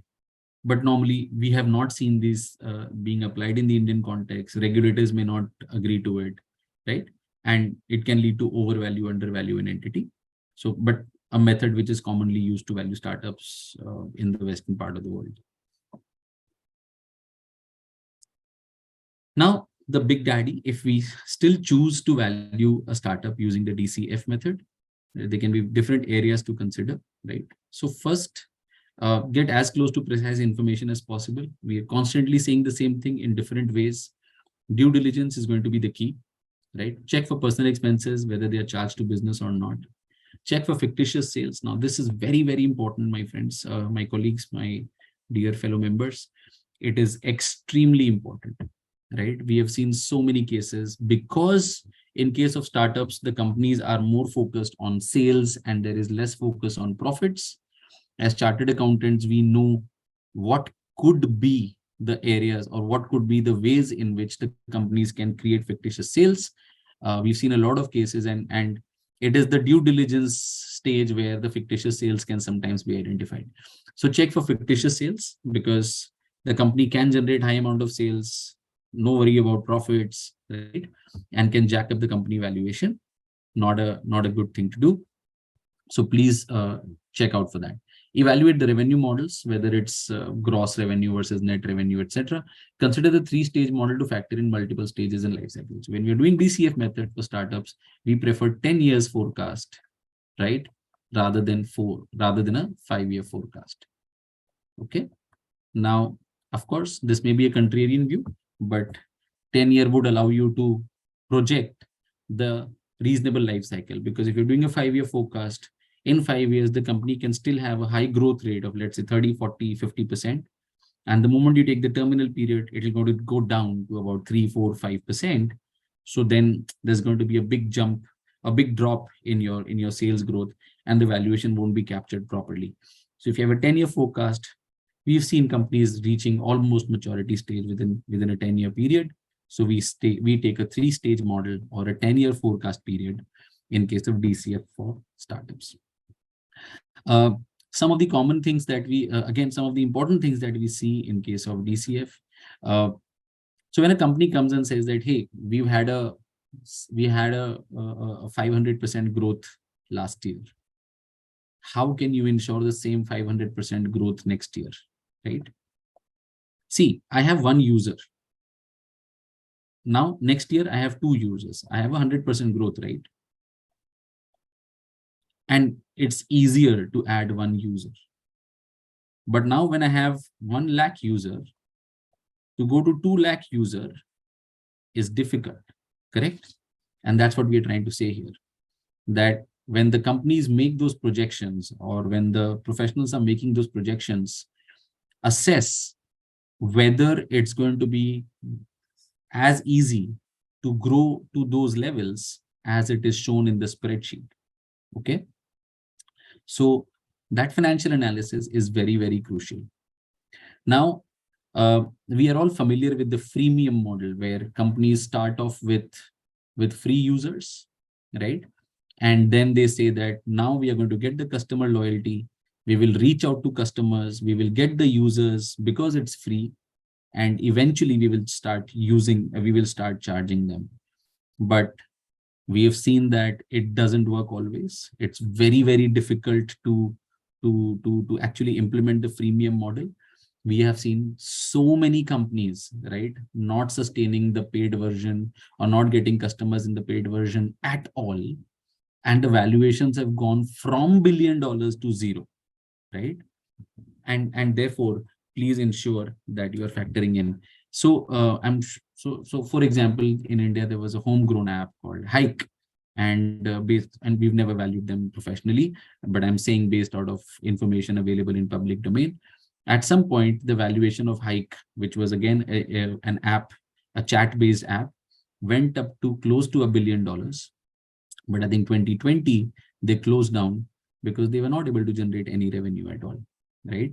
So be very careful about how the assumptions are taken in those forecasts. Similarly, for companies who have annual contracts, whether it's B2C or B2B, right? Companies often focus on getting new customers. But what about the renewals? Again, a very big concern. Only acquiring customers, but losing the customers who have come last year, right? Not getting the renewals can be a very big issue. So in the forecast, in the revenue forecast, the renewals is also a big concern. Ensure that you are capturing that, or the company is capturing that properly in their forecast. These are some common areas where we've seen that the financial models are exaggerated because of the common pitfalls while forecasting. Okay. Then there are issues. For example, there are multiple equity claims. So ensure that the calculations capture multiple rounds of equity and dilutions. Also, check out for sustained competitive advantage. We've discussed that in the past.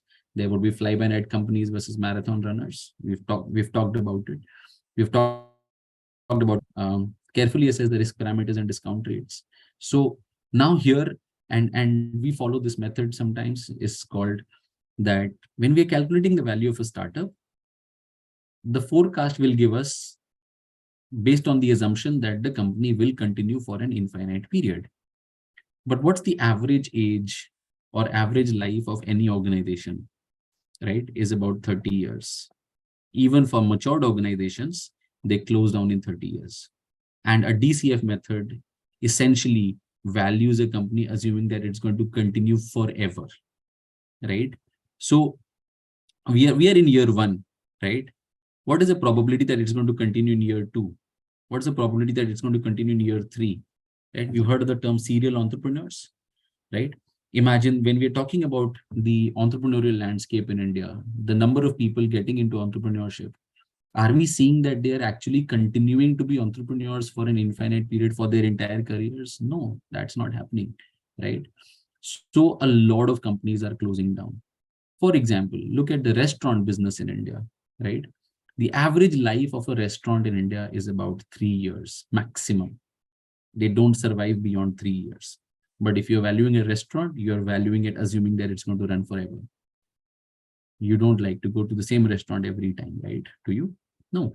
So these are areas which end up valuing an organization very, very optimistically, right?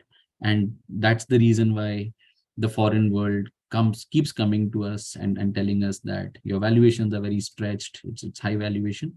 So it's time that we capture these in our assessments. We will move into just a couple of more slides, and then we'll open up for questions. So when we do DCF, again, for the participants who are not familiar with the concept of free cash flow or discounted cash flow, it's a simple application of net present value, but we calculate the free cash flows, right? The free cash flows represents the after-tax cash generated by the business, which is available for all the investors, including the shareholders as well as the lenders, excluding the impact of the financial structure. So we have 2 types of free cash flows. One is FCFE. We call it the free cash flow for equity. And if you see, it's very intuitive. It says we start with, let's say, the profit. There can be other approaches, but we start with profit after tax, where we have paid all the expenses, including interest, including taxes, including depreciation.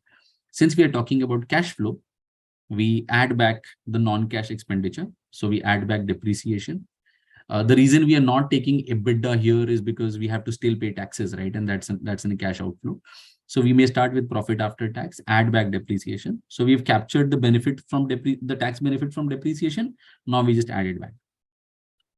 Less we reduce the capital expenditure. So whatever profits I'm earning, I need to plow back some of that profit for my long-term growth, right?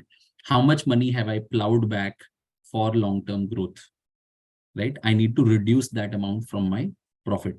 Of course, that amount is not there in the P&L, right? But I'm saying how much cash have I invested for long-term capex? Less, how much amount am I setting aside for my working capital? Very intuitive again. For generating 100 rupees of revenue, I need 10 rupees of inventory. For generating 1,000 rupees of revenue, I might need 100 rupees of inventory. So if my revenue is increasing from 100 to 1,000, my inventory will also increase from 10 to 100. So my working capital expenditure or working capital investment in this case is going to be 90, correct? So that's my changes in working capital. How much amount am I investing in working capital? That gives me my free cash flow. Now with this free cash flow, I need to also add back borrowings.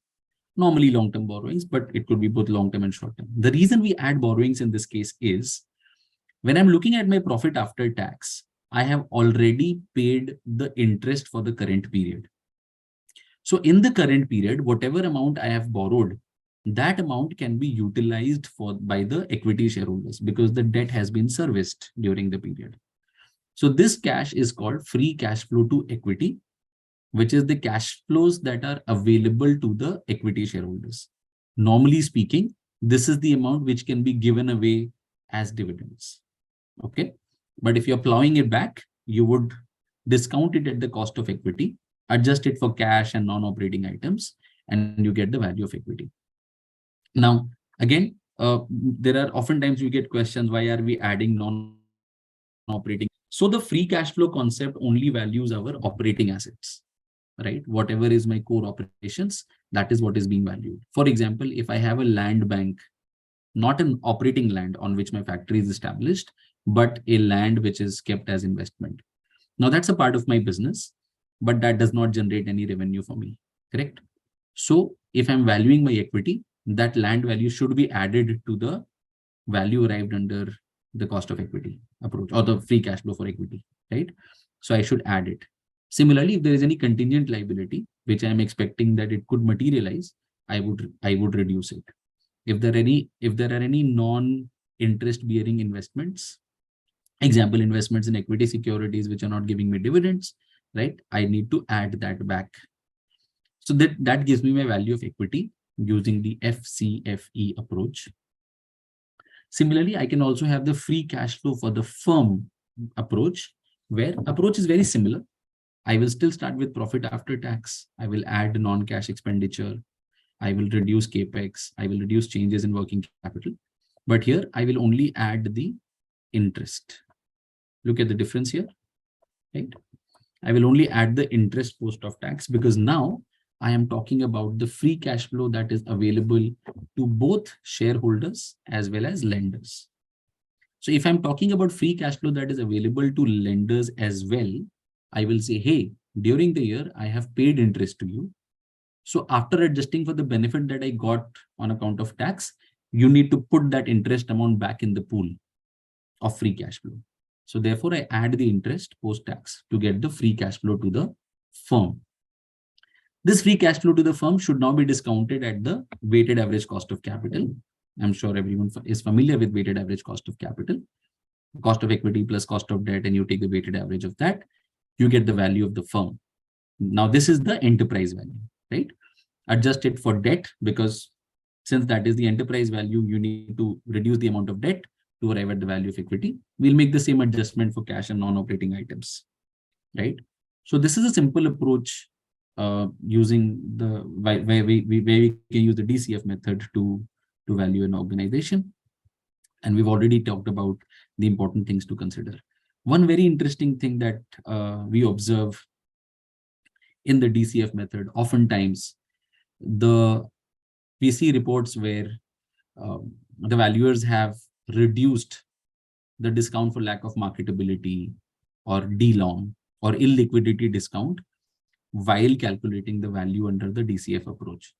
Now, humble submission here, the DCF method is a method which helps you identify a business, ideally helps you identify the intrinsic value or the fair value of the business.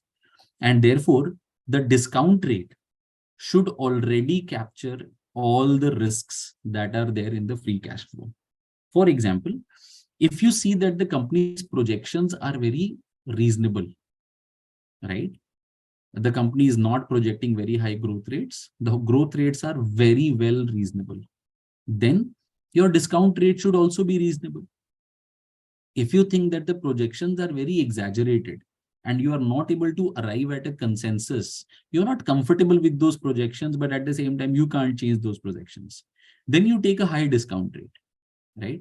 Similarly, between a listed company and an unlisted company, you would not take a listed company beta. You would adjust that listed company beta with the unlisted company beta, right? To arrive at the unlisted company beta. Now, in the process of doing that, sometimes we adjust the risk factor in beta itself. Sometimes we add an unsystematic risk premium. That's where you have already captured a discount for lack of marketability or the illiquidity discount. Arriving at the value of equity and then applying an illiquidity discount leads to double counting the illiquidity factor, right? So please be careful. Don't double count it. Either adjust it in the discount rate itself, or take the listed company discount rate and then adjust it for DLOM at the end. Doing it together, doing it both times can be double counting, right? So, so when we're using the discount rate, if you're using free cash flow to equity, right, my discount rate will be cost of equity. If I'm using the free cash flow for the firm, my discount rate will be the weighted average cost of capital. Whatever my numerator is, my denominator should be aligned to the numerator, right? If my cash flows are for the firm, my discount rate will be for the firm. If my cash flow is for the equity, my discount rate will be cost of equity. That's how we assess the discount rates. I think that's about it from my side, right? I think it's 11:50. We have about 10 minutes time. I'm sure we wanted to complete before time. So if you have questions, we have at least 10 minutes where we can take up questions. Ma'am? knowledgeable session to all of us. And we have some questions. So first question Can I is, stop sharing the screen? Or okay, let's keep it on in case we have to navigate back to the slide. Yes, go ahead. Sorry. so first question relating Paytm. What wrong has gone in valuation of Paytm at the time of IPO?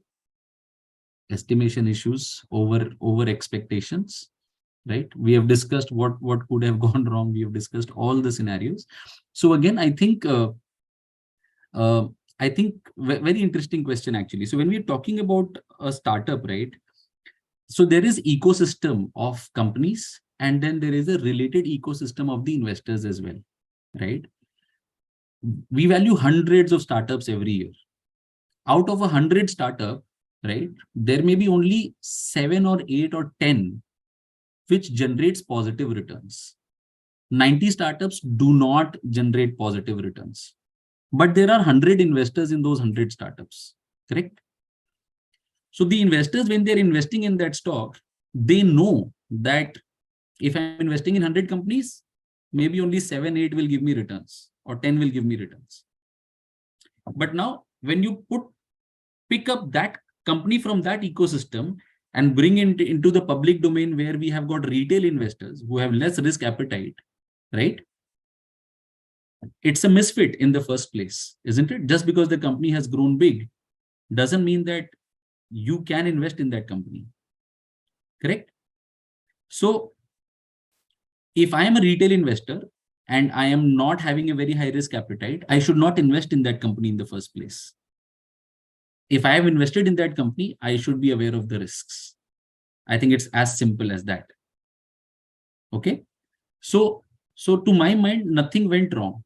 But at the same time, I think it's very important for all the participants to understand here that whenever a company is coming up with an IPO, and especially that company is from the startup ecosystem, we need to see the nature of the IPO. Okay. Think about it. Let's go back to that venture capital method. And I must congratulate the person who's asked this question, because we keep getting this question again and again, right? So we are saying that the venture capitalist who's expecting, right, who has invested in the company 10 years, after 10 years will exit and will go public, isn't it? So when the company is going public, the venture capitalist has already earned whatever he had to earn from that investment.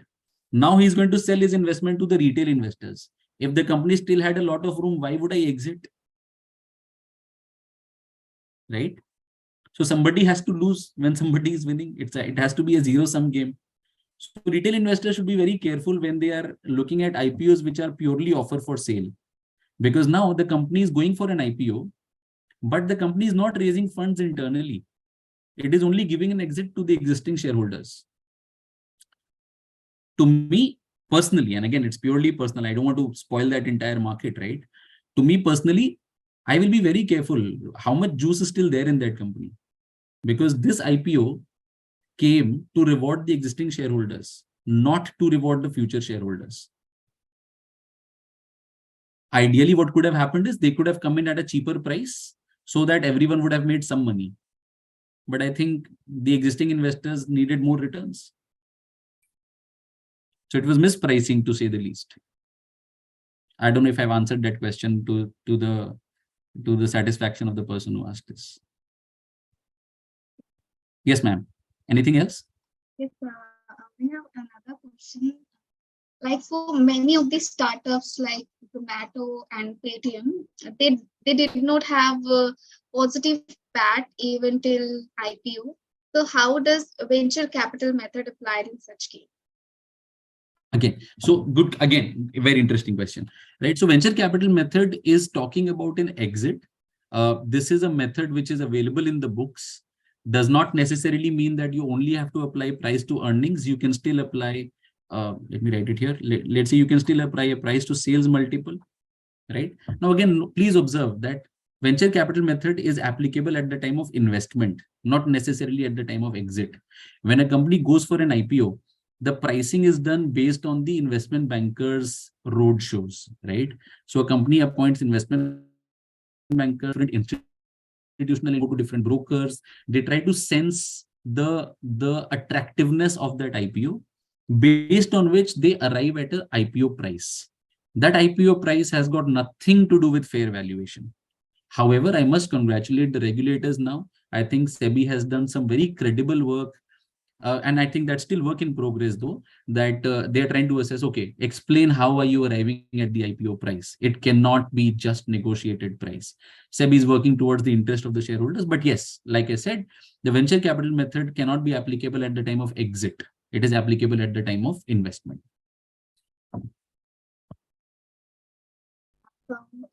We have another question.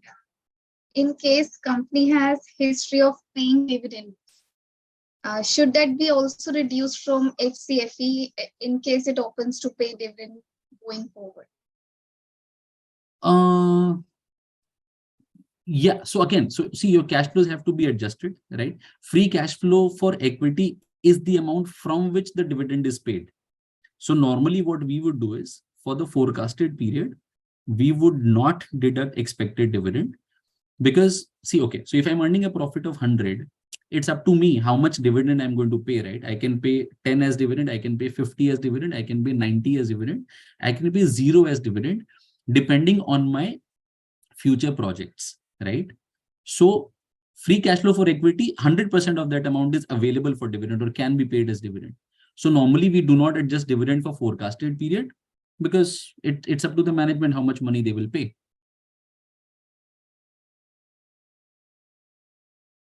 So we have another question for fictitious sale.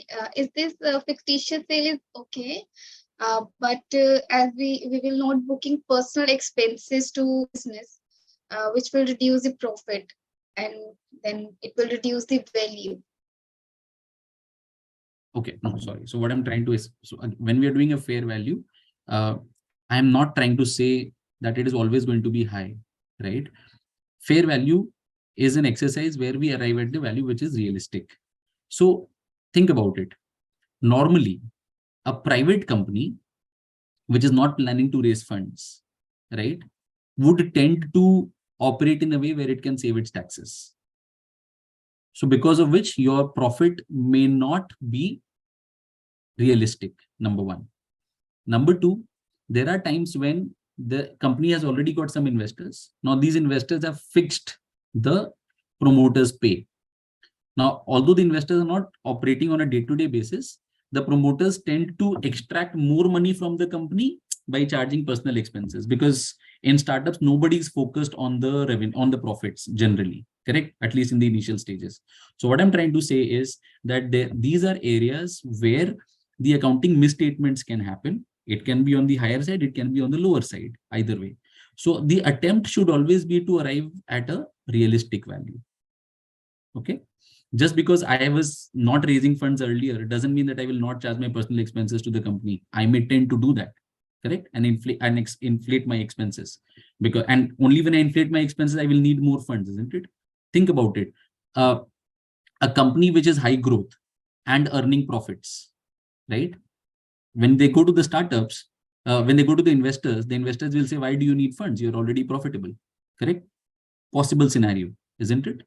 So therefore, the dynamics are very complex in some cases. Different scenarios can have different situations, right? So we try to arrive at the value which is realistic. Thank you. I will take the last question. What valuation method to apply if there are few yes and few no, as we found in the framework model? Oh, no. Okay. So the intent was never to say that it's always going to be a yes. Okay. What we do, okay, let me go to the slide, just a sec. So I'm not saying that it's going to be how high premium are you going to give, right? So we try to have some sort of a scorecard inside that, okay, we are looking at these parameters. This is +2, this is -1, this is +2, this is +5. So based on that, we identify the magnitude of the premium, right? I'm not saying that it's going to be all yes or all no. Definitely not. That's very difficult to find. It never happens that you have all yeses. We're just talking about direction. So that, because see, every valuation will have an element of bias, right? Every valuation has an element of bias. that bias also needs to be independent in a way, right? How are you defending your valuation? So this method helps you control that bias, is what I'm trying to say. Okay. So I hope we have done all the questions, sir. It's time to wrap up today's session. All right. Thank you so much. I'm not sure if the participants were okay with the responses that I gave, right? But it's been an absolute pleasure. And I think we close exactly at 12. So I'm very happy that I'm not stretching at all. So I would like to convey to participants, we have feedback form. So please do fill the feedback form for the today's session, what changes you want and what more we can do for all the participants.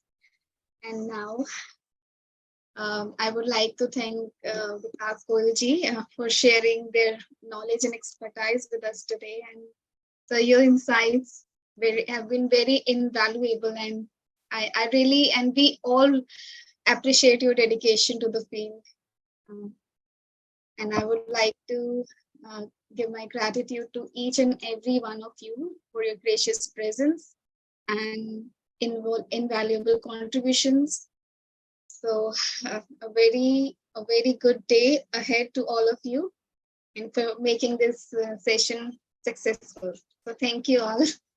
Thank you. Thank you so much, everybody, for a patient hearing. And I hope I was able to add some value. And once again, thanks a lot to the Valuation Standard Board, Indrajit, Rahul, Mr. Chug, and Preeti ma'am to invite me here. It was an absolute pleasure. Have a good time, everybody. Thank you. Thank you. Thank you, sir. Thank you, Jit ma'am. Bye.